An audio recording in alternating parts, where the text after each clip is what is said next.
ज्ञानदेव सुशील, वैद्यकीय अधिकारी, प्राथमिक आरोग्य केंद्र अळावत.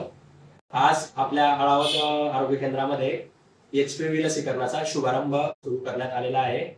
तरी आपल्या समवेत आज एक प्रतिनिधी स्वरूपात पालक आणि मुलगी स्वतः प्रत्यक्षात उपस्थित आहे.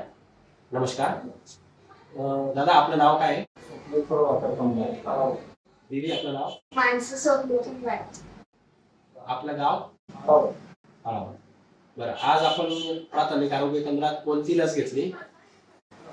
HPV लस देण्यात आहे.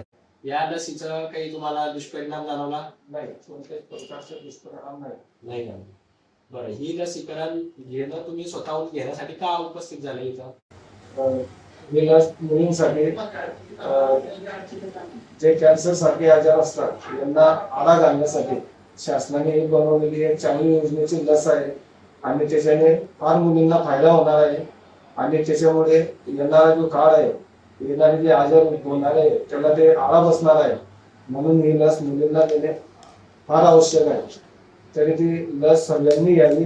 सर्व पालकांनी मुलींना जनजागृती करून कोणत्याही प्रकारच्या मोबाईलवरती जे लोक अफवा फैलवत आहेत त्यांना बळी न पडता खाजगी दवाखान्यांमध्ये 5-10 रुपये खर्च न करता आपल्या शासनाने जे इथे सुविधा दिलेली आहे त्याच्या भरपूर लोकांनी लाभ घ्यावा आणि आरोग्य विभागाला कर्मचाऱ्यांना सहकार्य करावे. विनम्र विनंती.